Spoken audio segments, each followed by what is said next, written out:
Film industry में जाना हर अदीब, हर शायर, हर अफ़साना निगार का ये ख्वाब होता है कि उसके गानों को, उसकी गज़लों को फ़िल्मों में शामिल किया जाए, उसकी कहानियों पर फ़िल्में बनें। मगर आज जिस शख्स से हम बातें करेंगे वो ऐसा शख्स है जो फ़िल्मों से अदब में आया, जिसके नाम पर 36-37 फ़िल्में मौजूद हैं, जिनमें उसकी कहानियां हैं। उन्होंने स्क्रिप्ट लिखी है, किसी फ़िल्म के डायलॉग उन्होंने लिखे हैं, यहाँ तक कि एक फ़िल्म लिटिल गांधी का डायरेक्शन भी उन्हीं का है और उसमें उनके गीत और कव्वाली शामिल हैं, जिसे कई अवार्ड्स मिले, जिनका पहला शेरी मजमुआ सूरज के आसपास, जिसे उत्तर प्रदेश एकेडमी ने अवार्ड दिया, NCPL ने ख़रीदा, जिनका दूसरा अफ़सानों का मजमुआ ख्वाबों का आसमान, जी हाँ, ये सामने APJ कलाम ने ख़त इन्हें भेजा था। दूसरा अफ़सानों का मजमुआ ख्वाबों का आसमान है, जो इजरा से पहले ही ख़त्म हो गया। ऐसा शख्स जो बैनुल अक़वामी रसायल में शाये होता है, आज आइए हम उनसे बातें करते हैं। वो हैं मिराक मिर्ज़ा, जिनके पास लोग किताबें भेजते हैं और वो ईमानदारी से उन पर तबसरे करते हैं, बेहतरीन गज़लें लिखते हैं, अफ़साने लिखते हैं। उनके पास कई अफ़साने हैं जो सिर्फ़ उन्होंने गांधी के नाम से लिखे हैं। आइए हम उनसे बातें करते हैं। अस्सलाम वालेकुम मिराक मिर्ज़ा साहब, आपका हम तिरयाक इंडिया में इस्तकबाल करते हैं। और चूँकि आप फ़िल्म और अदब दोनों से मुंसलिक हैं, तो हम पहला सवाल हमारा यही है कि आप फ़िल्म और अदब दोनों में बैलेंस किस तरह से बरकरार रखते हैं? जी, पहले आपके सलाम का जवाब देते हुए चलने वालेकुम सलाम। और फ़िल्म और अदब के बैलेंस करने का जो सवाल आपने उठाया, ये बड़ा बेहतरीन क्रिएटिव क्वेश्चन है कि फ़िल्म अदब से कभी अलग नहीं रहा। ये एक मिसकॉन्सेप्ट है कि अदब अलग है, फ़िल्म अलग है, जबकि अदब पहले है, फ़िल्म बाद में वजूद में आया। लेकिन फ़िल्म का वजूद पूरी तरह अदब पर मुनहसिर है। जी, फ़िल्म की शुरुआती तारीख़ को अगर आप पढ़ेंगे तो पता चलेगा कि उस दौर की जितनी भी कहानियाँ जिन पर फ़िल्में बनी, वो कहानी कहीं ना कहीं किसी बड़े ड्रामा निगार की कहानी से इंस्पायर्ड थी, बल्कि उनके लिखे हुए प्लेस जो थे उसी पर मबनी थी। जी, और इसलिए कह सकते हैं कि स्क्रीन राइटिंग में जो स्क्रीन प्ले लफ्ज़ आया, वो प्ले के बाद आया। जी, हम ड्रामे को अंग्रेज़ी में प्ले कहते हैं और प्ले के साथ स्क्रीन जुड़ गया तो इंग्लिश डिक्शनरी में एक लफ्ज़ स्क्रीन प्ले का इजाफा हो गया। जी, इसके लिए मिसाल के तौर पे 2-3 बातें मैं पेश करूंगा, जैसे कि बॉलीवुड की बड़ी मशहूर और यादगार फिल्म मुग़ल आज़म बनी। जी, तो मुग़ल आज़म कोई तारीख़ी फ़िल्म नहीं है, किरदार तारीख़ी हैं। इम्तियाज़ अली ताज का ड्रामा जो बाउनवान अनारकली का ड्रामा से मशहूर है, जो BA के कोर्स में पढ़ाई भी जाती है, शामिल है निसाब में। तो मुग़ल आज़म की कहानी पूरी तरह मबनी थी अनारकली के ड्रामा पर। जी, और उसको एक फ़िल्म का रूप देने के लिए स्क्रीन प्ले में रद्द-बदल किया गया, जो अक्सर ऐसा होता है। और फ़िल्म की कुछ अपने तकाज़े हैं, कुछ अपनी ज़रूरतें हैं, उस हिसाब से मॉडिफिकेशन होता रहता है। तो अनारकली का ड्रामा फ्लैशबैक में जाता है और लाहौर में शालीमार बाग में अनारकली की कब्र से कहानी शुरू होती है, जबकि मुग़ल आज़म की कहानी किसी और मंज़र से शुरू होती है। अकबर आज़म जब बेटे की तमन्ना लिए ख्वाजा मोइनुद्दीन चिश्ती रहमतुल्लाह अलैह की दरगाह पे जा रहे हैं। इससे अलग हम हॉलीवुड की बात करें तो बैकेट नाम की एक पिक्चर बनी जिसमें रिचर्ड बर्टन और पीटर ओटूल दो हीरोज़ थे, उस ज़माने के बहुत बड़े हीरो। तो बैकेट भी टी.एस. एलियट का लिखा हुआ एक ड्रामा था जिसका उन्वान या टाइटल हम कहें तो मर्डर इन द कैथीड्रल जी था।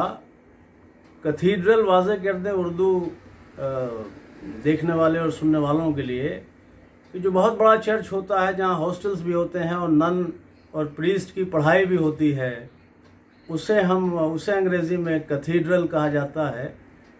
तो मर्डर इन द कैथीड्रल के नाम से टी.एस. एलियट जो अंग्रेज़ी अदब का बहुत ही मारूफ नाम है, उसने ये ड्रामा लिखा था।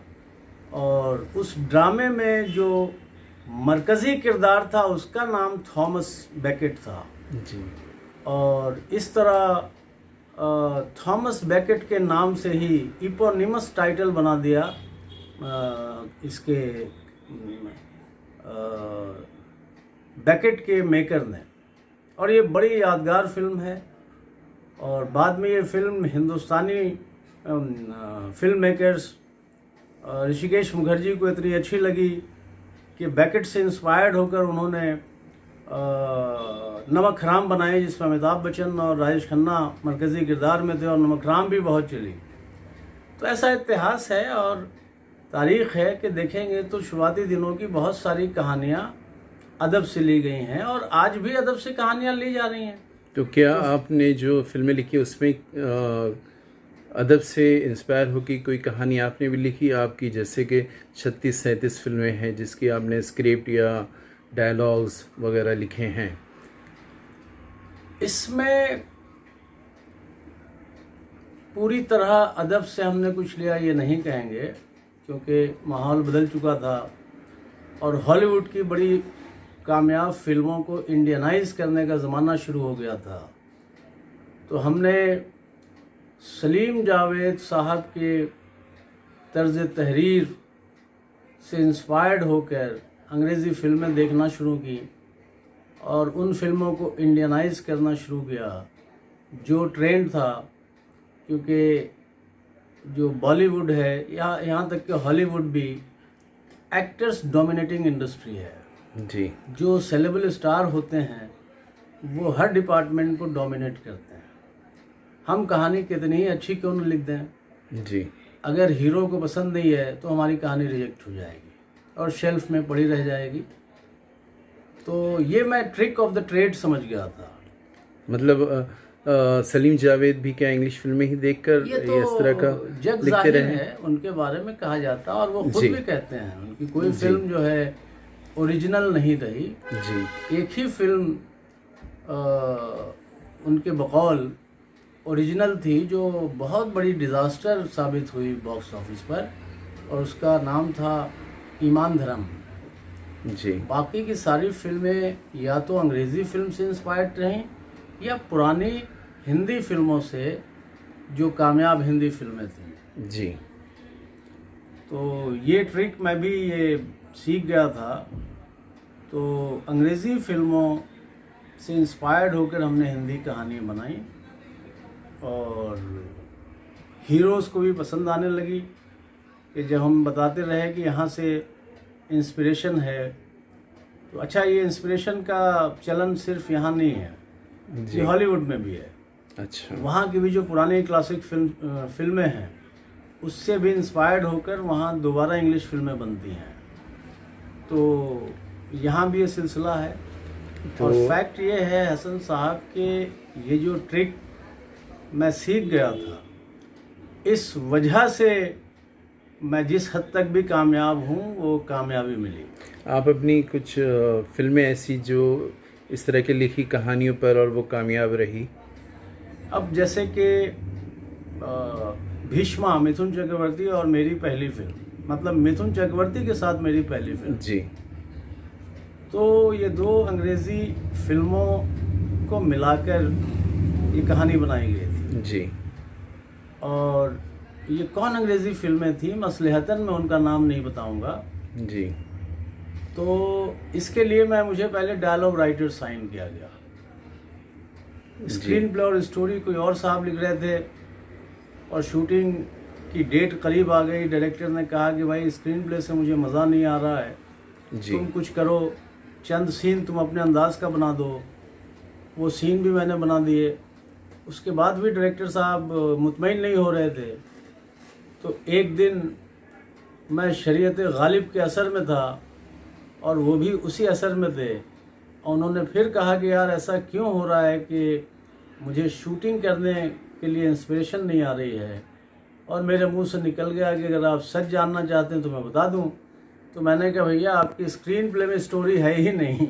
अच्छा। ये एक ऐसा स्क्रीन प्ले है जो बगैर स्टोरी के लिखा गया। वो चौंक गए और उनका सारा नशा उतर गया। फिर हमने कहा घबराने की बात नहीं है, मैं 2 फिल्मों का नाम देता हूँ, अपने स्क्रीन प्ले राइटर को आप बुलाएं कल और उनको बताएं ये 2 फिल्मों को ब्लेंड कर दें, मिला दें, कहानी बन जाएगी। तो इसका नतीजा ये हुआ कि 3 दिन बाद मेरे पास फ़ोन आया, उन्होंने मुझे बुलाया और उन्होंने कहा कि जो तुम फिल्में बताई हैं तुमने उसका दोबारा नाम बताओ। फिर हमने बताया, उन्होंने कहा कहाँ लिखोगे। जिस राइटर ने 6 महीने मेरे बर्बाद किए, मैं अब चांस नहीं ले सकता उसके साथ। तो इस तरह होटल बुक हुआ, होटल सैंड्स जो जुहू पे वाक़ई है, सैन एंड सैन के सामने। तो 1.5 महीने राइटिंग चली और फिर एक स्क्रिप्ट बनी। तो यहाँ भी मेरा वो ट्रिक काम कर रहा था कि हमने 2 अंग्रेज़ी फिल्में बताया जबकि मेरी नीयत ये नहीं थी कि स्क्रीन प्ले और स्टोरी मैं ही लिखूं। मैं सोशल वर्क में बता रहा था वो कि हमारा डायरेक्टर मुतमईन हो जाए। लेकिन उसने मुझ में एतमाद जाहिर किया और ये सोचा कि जब ये फिल्म देख चुका है और ये बता रहा है कि इसमें बन सकती है कहानी, जी, तो अल्टीमेटली फिर वो पूरी फिल्म लिखने की जिम्मेदारी मेरे पास आई और फिल्म बनकर हिट हुई, बनी और कामयाब हुई। इस तरह तो जिस तरह से फिल्मों में आपने ये ट्रिक इस्तेमाल की, क्या अदब में भी ऐसी कोई ट्रिक इस्तेमाल की कि आप जो है आलमी पैमाने पर मशहूर हो गए? अभी जैसे कि हमने चंद किताबें देखी, लोग अपनी किताबें आपके पास भेजते हैं आपसे तबसरे के लिए, तो इसमें कौन सी ट्रिक आपने इस्तेमाल की है वो बताएं हमारे दोस्तों को, नाजरीन को। हसन साहब, जहाँ तक अदब का मामला है तो सच्ची बात यह है कि अदब में कोई जादू चलता नहीं है। वो आपका अपना कलम है, अपने कलम का जादू चलता है। और मुझे अपने बारे में कोई गलतफहमी नहीं है, मैं कितना मशहूर हूँ, कितना मारूफ हूँ। यह है कि जहाँ जहाँ उर्दू दुनिया है कुछ हद तक लोग मुझे जान गए हैं, लेकिन अदब लिखने या अदब में मशहूर होने के लिए कोई ट्रिक इस्तेमाल नहीं किया मैंने, बल्कि मैं बड़ी पीसफुली जो लिखना चाहता था लिखता रहा। उसकी वजह यह हुई कि फिल्मों में इतनी आज़ादी नहीं होती, क्योंकि फिल्म का मामला कमर्शियल होता है, उसमें ऑडियंस होती है जो पैसे देकर हमारी फिल्में देखने जाती है, उसकी पसंद और नापसंदीदगी का ख्याल रखना पड़ता है। अदब यह है कि अदब सिर्फ अपने दौर के लिए नहीं लिखा जाता। अदब यादगार भी होता है, कभी कभी लाजवाल भी होता है, रहती दुनिया तक रहने वाली चीज़ है। जैसे 400 साल हो गए शेक्सपियर को, आज भी वो ज़िंदा है। गालिब, इकबाल, मीर, दर्द वगैरह आज भी ज़िंदा है। एक शख्स मंटू जब कराची में हर रोज़ एक अफसाने लिख रहा था, उसको पता ही नहीं था कि उसके अफसाने लैंडमार्क जैसे मॉल में अंग्रेज़ी में तर्जुमा होने के बाद महंगे में बिकेंगे, उसकी कीमत अच्छी खासी होगी और हाई क्लास सोसाइटी उनकी कहानियों को पढ़ेगा। तो बस इसी इरादे से मैं लिखता रहा। लेकिन मुझे एक बात की खुशी हुई कि एक अफसाना तकरीबन 15-16 बरस पहले मैंने लिखा जी, जिसकी इशाअत तो आजकल में हुई। दिल्ली से ये रिसाला शाया होता है और बड़ा मोतबर रिसाला है और मेरी ज़िंदगी का ये पहला अफसाना था। और अगर हम रिज्यूमे या बायोडाटा की बात करें तो मेरी शुरुआत आजकल में छपने से हुई। जी। तो करीब 10-12 साल बाद वो कहानी किसी और रिसाले में छपी जी। और गालिबन जमशेदपुर के किसी रीडर ने पढ़ा और बड़ी तारीफ़ की, और उस रीडर ने अपने किसी दोस्त को कहा कि यार ये अफसाना है मिराक मिर्ज़ा का, ज़रा पढ़ो और राय दो, और तुम्हें अच्छी लगे कहानी तो अपनी राय उन्हें भेजो लिख कर। जी। और उन्होंने कहानी पढ़ने के बाद कहा कि ये कहानी 10-12 साल पहले मैं पढ़ चुका हूँ और ये आजकल में शाये हुई थी। जी। तो मुझे बड़ी खुशी हुई, एक अलग सा एहसास हुआ कि एक आम रीडर 10-12 साल बाद मेरी कहानी को अपने जहन में महफूज रख चुका था। जी। इसी तरह जैसे कि हम जानते हैं कि आपकी 2 किताबें शाये हुई और दोनों ही के सेकेंड एडिशन आने वाले हैं। जी। तो क्या इसके अलावा भी कोई किताब आपके प्लानिंग में है? कई किताबें हैं जिसके मवाद मौजूद हैं। बीच में मेरी तबीयत कुछ ख़राब हो गई थी तो इशाअती सिलसिला थोड़ा थम गया।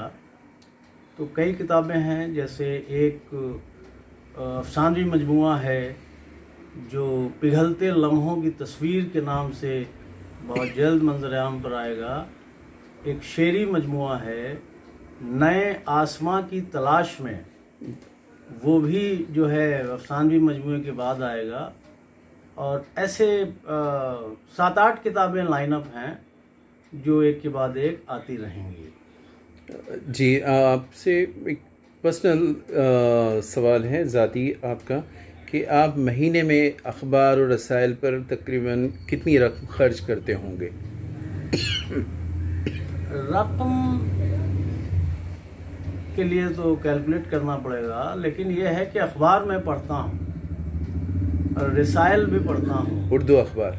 जी हाँ, उर्दू अखबार जैसे कि इनकलाब मेरे पास आता है, मुंबई उर्दू न्यूज़ मेरे पास आता है, राष्ट्रीय सहारा मेरे पास आता है और टाइम्स ऑफ इंडिया मेरे पास आता है, और मैं अपनी फुर्सत के मुताबिक पढ़ता रहता हूँ। रोज़ाना आप कितने सफ़हात पढ़ लेते होंगे? उसमें मैं टिक मार्क करता हूँ, क्योंकि बहुत सारी ख़बरें रात को टेलीविज़न पर हम देख चुके होते हैं, तो अखबार में जो ख़बरें शाया होती हैं वो बासी हो चुकी होती हैं। जी। लेकिन रीडिंग का एक अपना नशा है। जी। तो सिर्फ मैं नहीं, मेरे जैसे हज़ारों लाखों करोड़ों लोग होंगे जो टेलीविज़न पर ख़बरें देखने के बावजूद वो अखबार में पढ़ना चाहते हैं। जी। तो ऐसे जो इम्पोर्टेंट ख़बरें होती हैं और इम्पोर्टेंट आर्टिकल्स, लेख जो होते हैं, उनको मैं टिक मार्क कर लेता हूँ। अगर सुबह नहीं पढ़ पाया तो रात को पढ़ता हूँ, क्योंकि रात को मैं जागता बहुत देर तक हूँ। मुझे 2:30-3, कभी कभी 4 बजते हैं, कभी कभी सुबह की नमाज के बाद सोता हूँ। तो उस वक्त में मैं जिसको टिक कर लिया है वो अखबार या आर्टिकल पढ़ता हूँ। अखबार के अलावा रसायल या किताबें? रसायल भी इसी तरह, जब तक मैं अपने पसंदीदा मज़ामीन ना पढ़ लूँ वो बेड साइड टेबल पे रहते हैं। बहुत अच्छा। आज के इस वक्त कहा जाता है कि वे मुताले की किल्लत है, यानी लोग मुताले से दूर हो रहे हैं और डिजिटल की तरफ जा रहे हैं। आपको क्या लगता है कि ये सही कदम है या ये नुकसान है? डिजिटल जो है वो फॉर द टाइम बीइंग है, टेक्नोलॉजी है, अच्छा है कि डिजिटल पे भी लोग पढ़ रहे हैं, लेकिन मुताले का जो जिन्हें शौक़ है वो तो उसके बगैर रह नहीं पाएंगे। और जो लोग डिजिटल पे जा रहे हैं उन्हें वापस किताबों पे आना पड़ेगा। और मैंने सुना है कि वेस्टर्न कंट्रीज़ में लोगों के घरों में अब छोटी छोटी लाइब्रेरी बनने लगी है। जी। जो पहले हम अक्सर देखते थे कि घर का इंट्रोडक्शन, घर के ड्राइंग रूम में जो छोटी लाइब्रेरी है या एक बुक शेल्फ रखा हुआ है उससे होता था, तो इसकी शुरुआत वेस्टर्न कंट्रीज़ में हो चुकी है। जी। दूसरी बात, मोबाइल पे या लैपटॉप पे जब हम पढ़ने बैठते हैं तो चंद ही मिनट में दिमाग थक जाता है। जी। और नेट पे जो हम देख रहे हैं उसको ऑफ किया तो दोबारा फिर से देखना पड़ता है। जी। किताब में ये है कि आप मार्क कर सकते हैं कि यहाँ तक मैं पढ़ चुका हूँ, इसके आगे पढ़ना है। जी। तो ये एक डिमेरिट भी है कि नेट पे अगर कोई किताब ये है और वो 200-250 सफ़ात की किताब है तो आप वन सिटिंग में नहीं पढ़ सकते, कई सिटिंग चाहिए, उसको आप वहाँ पे रोक नहीं सकते। जब नेट बंद करेंगे तो दोबारा फिर से शुरू करना पड़ेगा। किताब में ये लिबर्टी है कि आपने 20 सफ़ात पढ़ लिए और निशान लगा कर रख दिया, 20 सफ़ात दूसरे दिन पढ़ेंगे। इस तरह 2 दिन जो लोग जिनके पास वक्त नहीं है तो कम से कम 4 दिन 5 दिन में एक किताब मुकम्मल कर सकते हैं। नेट पे ये बात नहीं है। आपने जो किताबें लिखी, कहा बाज़ ऐसे मुस्तनिफ़ीन को हमने देखा है कि जो किताबें लिखते हैं और उम्मीद करते हैं कि उन्हें मुख्तलिफ़ एकेडमीज़ से अवार्ड मिले। आपका क्या ख्याल है, आप किताबें अवार्ड के लिए लिखते हैं या अपने शौक़, अपने जज्बे के लिए? यहाँ वाज़े कर दें कि अदब जो है वो उसमें मैं पूरी लिबर्टी से अपने ख़यालात का इज़हार करता हूँ। वजह यह है कि मेरा पेशा कलम से जुड़ा हुआ है। एक जगह मैं रोज़ी रोटी कमाता हूँ फिल्में लिख कर, तो फिल्में ऑडियंस के मुताबिक और प्रोड्यूसर डायरेक्टर के ख़यालात भी शामिल होते हैं उसमें, तो वहाँ बंदिशें हैं। अदब लिखने में मैं पूरी तरह एक आज़ाद कलमकार के तौर पर लिखता हूँ। तो मेरे जहन में ये नहीं रहता कि जैसा कि मैंने सुना है अदब में भी बड़ी पॉलिटिक्स है और लोग अवार्ड लेने के लिए बड़े जोड़ तोड़ करते हैं। तो मेरी जो किताब आई उसमें जहन में कभी ये नहीं था कि मुझे जोड़ तोड़ करना है। मैंने सिर्फ मौजू चुना। पहली किताब जो शेरी किताब है सूरज के आसपास के लिए, तो हमारे जो पब्लिशर हैं मीर साहब हसन, उनसे गुफ्तगू हुई। 2 मुसव्वदा था, एक नए आसमां की तलाश में और एक सूरज के आसपास। तो उन्होंने कहा कि भाई मैं चाहता था कि नए आसमां की तलाश में पहले आए, तो उन्होंने कहा कि नहीं, सूरज के आसपास में एक अनोखापन है, एक नुदरत है कि तमाम शायरी गज़ल पर है, तमाम शायरी सूरज पर है, तमाम गज़लें सूरज के साथ हैं, और गज़ल ही नहीं, सूरज के आसपास का हर शेर सूरज का तवाफ़ करता हुआ नज़र आ रहा है। तो ये किताब आपको पहले लानी चाहिए। तो यहाँ कोई अवार्ड वगैरह का सवाल जहन में नहीं था, ख्याल जहन में नहीं था, लेकिन मैं इसे कहूँगा मेरी खुशबख्ती है कि ये किताब जब मंजराम पे आई तो मैंने इसको सबसे पहले यूपी उर्दू एकेडमी सबमिट किया, और वहाँ जब अनाउंसमेंट आया तो मेरी किताब शामिल थी। यूपी उर्दू एकेडमी ने सराहा और उसे अवार्ड से नवाजा। मैं शुक्रगुज़ार हूँ एकेडमी के लोगों का और उस वक्त के चीफ मिनिस्टर अखिलेश यादव का, क्योंकि उनके ही ज़ेरे सरपरस्ती ये पूरा फंक्शन होता है। हालांकि मैं फंक्शन में नहीं जा पाया था, एजाज़ वगैरह उन्होंने मेरे पते पर भेजा। और दूसरी बार बिहार उर्दू एकेडमी ये किताब गई तो बिहार से भी इस किताब को अवार्ड से नवाजा मिला। आप जैसे कि अभी आपने बताया कि आप 2-3 किताबों की प्लानिंग कर रहे हैं, ये अदबी सरगर्मी है। फिल्मों के मुतालिक बताएं कि अभी लेटेस्ट आपका क्या चल रहा है, मतलब फिल्मों में आपकी सरगर्मी इस वक्त क्या है? अब मैंने जो है राइटिंग के साथ साथ हिदायतकारी की तरफ भी रुख किया है, और मैंने एक फ़िल्म डायरेक्ट की है जिसका उन्वान है लिटिल गांधी, और इसमें लगान फिल्म से फिल्म इंडस्ट्री में आने वाली ग्रेसी सिंह मशहूर अदाकारा मरकज़ी किरदार में हैं। इस फिल्म का हीरो एक बच्चा है, जैसे कि टाइटल से ही जाहिर होता है कि लिटिल गांधी पर कहानी है, तो कहानी पर तो ज़्यादा हम जोर नहीं देंगे, लेकिन जैसा कि मेरे अंदर एक इंटेलेक्चुअल भी बैठा हुआ है, और चूँकि एज ए डायरेक्टर मुझे आज़ादी मिली कि मैं अपने हिसाब की फ़िल्म बनाऊँ, तो मैंने फ़र्स्ट अटैम्प्ट जो लिया है ये एक ऑफ बीट फिल्म है, ये एक मैसेज गिविंग फिल्म है। ये अवाम और सोसाइटी को एक पैगाम देने वाली फ़िल्म है। तो मैं बहुत खुश हूँ। ये फ़िल्म पहले फेस्टिवल ट्रैवल करेगी, उसके बाद मंजर आम पर आएगी। मेरा मतलब है थिएटरिकल रिलीज़ उसके बाद होगा। तो ये लिटिल गांधी हो गई। दूसरी फिल्म एज ए डायरेक्टर जो मैं प्लान कर रहा हूँ, वो अब आप कहेंगे कि ऐसी सिमिलरिटी क्यों आ रही है, मुमकिन है बीच में सवाल पैदा हो जाए जी।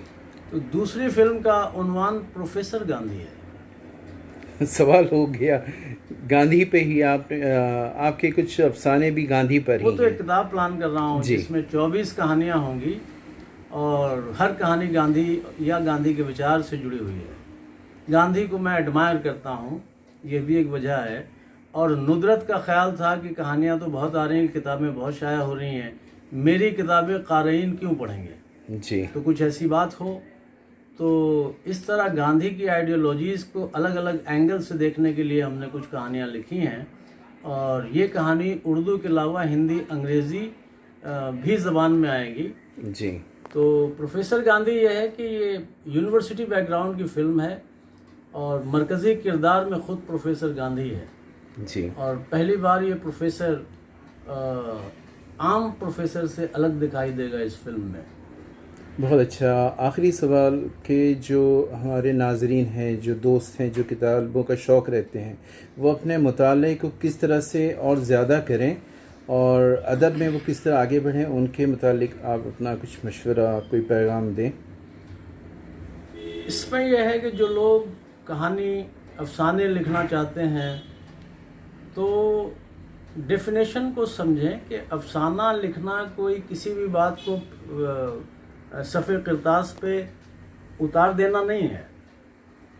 अफसाने के लिटरल मीनिंग ऐसे हैं कि मनगढ़ंत बात जिसका कोई सर पैर ना हो, डिक्शनरी में लुग़वी मीनिंग है। लेकिन इसकी जो एक हकीकी मीनिंग है वो हर अफसाना रिफ्लेक्शन ऑफ लाइफ होता है। जी। ज़िंदगी के अक्स व नक्श अगर अफसाने में नहीं हुए तो अफसाना नहीं है। जी। और 20वीं सदी, 19वीं सदी और 19वीं सदी के आते आते जब हम 20वीं सदी में आए तो अफसाने ज़िंदगी से बहुत ज़्यादा जुड़ गए। अब बहुत सारी कहानियाँ अलिफ लैलवी दास्तान में भी वो भी अफसाने हैं जिनका हकीकत से कोई ताल्लुक़ नहीं। लेकिन गुज़रते हुए अदवार में अदब भी बदलता है। अफलातून के ज़माने का अदब कुछ और था, आज के ज़माने का अदब कुछ और है। अदब वक्त के साथ साथ चलता है और वक्त में ढलता चला जाता है। तो इसलिए ज़िंदगी के आसपास जो है, हमारे जो भी दोस्त अहबाब नए लिखने वाले आ रहे हैं, उन्हें कहानियाँ तलाश करनी पड़ेगी अपने आसपास, अपनी सोसाइटी में, अपने समाज में। समाज से लिए हुए किरदार, मंटू की कहानियाँ इसीलिए ज़िंदा हैं कि वो सच्चे किरदार की कहानियाँ हैं। असमत चुगताई के यहाँ सच्चे किरदार की कहानियाँ हैं। किशन चंद्र और राजेंद्र सिंह बेदी के यहाँ सच्चे किरदार की कहानियाँ हैं। ख्वाजा अहमद अब्बास, जिनको मैं अपना लिटरेरी गुरु मानता हूँ, उनके यहाँ की उनकी भी जो कहानियाँ हैं वो सच्चाई, मेरा मतलब है हकीकत से बेहद करीब हैं। तो ऐसे अफसाने मतलब गैर महदूद वक्त तक ज़िंदा रहेंगे। जी। इसीलिए शेक्सपियर ने जो ड्रामे लिखे हैं वो ड्रामे के किरदार उस दौर के सच्चे किरदार के बड़े आसपास हैं। इसलिए आज भी आज के फिल्म मेकर्स उनके ड्रामों को अडेप्ट कर रहे हैं फिल्मों के लिए। जी। चाइना में भी फिल्म बनी अंग्रेज़ी, तो शेक्सपियर की एक कहानी थी रैन। और इंडिया में विशाल भारद्वाज एक हिदायतकार और फिल्म साज हैं जो शेक्सपियर के बहुत बड़े मद्दार नज़र आते हैं। उनकी अब तक जितनी कहानी बनी, एक दो को छोड़कर, वो कहानी शेक्सपियर की कहानी है। जी। शेक्सपियर के ड्रामों पर आधारित फिल्म है। बहुत बहुत शुक्रिया आपका, आपने अपना कीमती वक्त हमें दिया। उम्मीद है और दुआ है कि आप इसी तरह तरक्की करते रहें इंशाअल्लाह, फिल्म और अदब दोनों में ही। बहुत बहुत शुक्रिया। मिराक मिर्ज़ा साहब, आपसे गुजारिश है कि अपने एक दो कलाम हमारे दोस्तों के लिए जो देखेंगे उनके लिए सुनाएं। जी ज़रूर। तो एक ताज़ा गज़ल पेश खिदमत है, इरशाद। आपके लिए भी और सुनने वाले लोगों के लिए भी, आशिक़ान अदब के लिए भी। जी ज़रूर। मतलब अर्ज़ है कि गमों की फ़िक्र,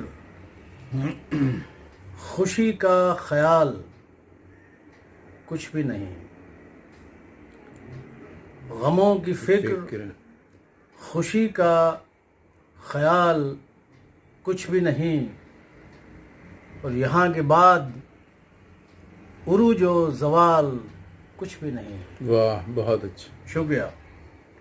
गमों की फ़िक्र, खुशी का ख्याल कुछ भी नहीं, यहाँ के बाद उरूजो ज़वाल कुछ भी नहीं, और तुम अपनी ज़ात में मुमकिन हो तो जलाओ चिराग। तुम अपनी ज़ात में मुमकिन हो तो जलाओ चिराग।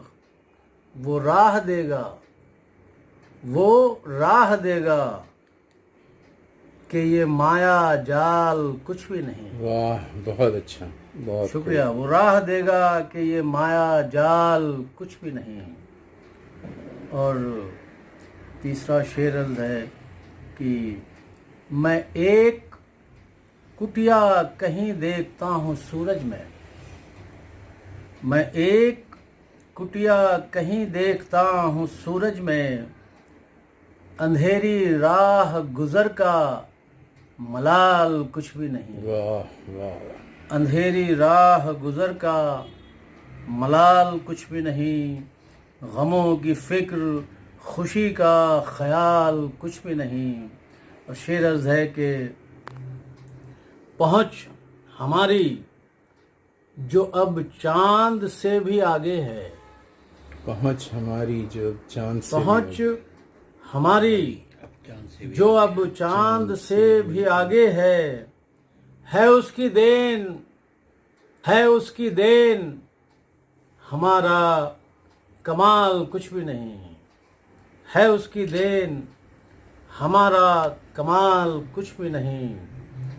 और वो गर मिटाने पर आए तो हर बचाओ अबस, वो गर मिटाने पर आए तो हर बचाओ अबस, बशर के हाथ में तलवारों ढाल कुछ भी नहीं। बहुत गमों की फिक्र खुशी का ख्याल कुछ भी नहीं। मख्ताज है कि है एक नूर ही, है एक नूर ही, महवे सफ़र अज़ल से मिराक, है एक नूर ही, महवे सफ़र अज़ल से मिराक। फरेब हैं ये सितारे, फरेब हैं ये सितारे, फ़आल कुछ भी नहीं। बहुत अच्छा, गमों की फिक्र खुशी का ख्याल कुछ भी नहीं, यहाँ के बाद उरूजो ज़वाल कुछ भी नहीं। इजाज़त है, इरशाद। मतलब है दूसरी गज़ल का कि अज़ल से वक्त के बिखरे हुए निशान हम हैं, अज़ल से वक्त के बिखरे हुए निशान हम हैं। हर एक ज़मीन है हमसे, हर एक ज़मीन है हमसे, हर आसमां हम हैं। और शेर सुनेंगे, हमारी फ़िक्र से रोशन है वुसअते अफलाक, बहुत हमारी फ़िक्र से रोशन है वुसअते अफलाक। हम ही है चांद सितारों का कारवां हम हैं, वाह, अज़ल से वक्त के बिखरे हुए निशान हम हैं। और शेर सुनेंगे,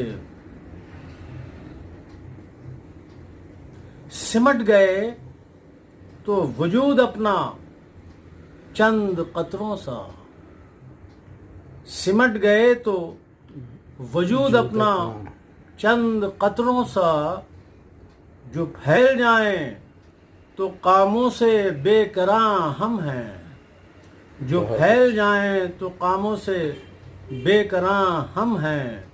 अज़ल से वक्त के बिखरे हुए निशान हम हैं। शेर अज़े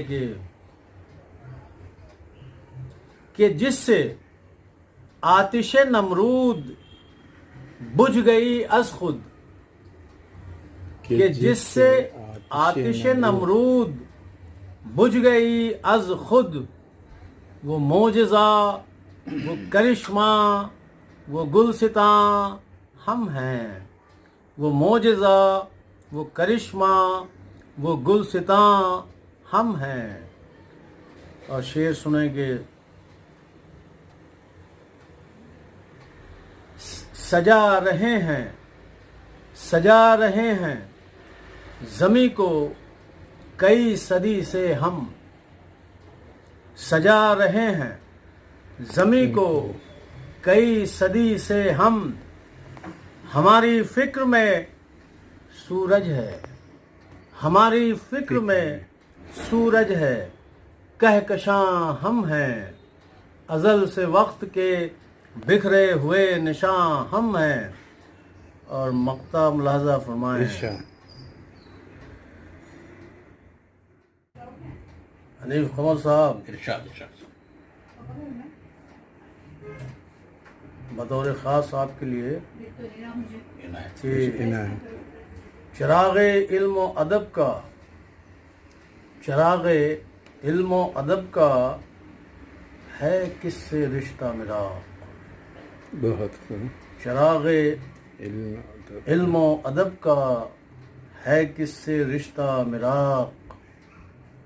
हमी हुरूफ, हमी लफ्ज़ और ज़बां हम हैं, वाह। अज़ल से वक्त के बिखरे हुए निशान हम हैं। हर एक ज़मीन है हमसे, हर आसमां हम हैं। हमने बहुत शुक्रिया। बहुत बहुत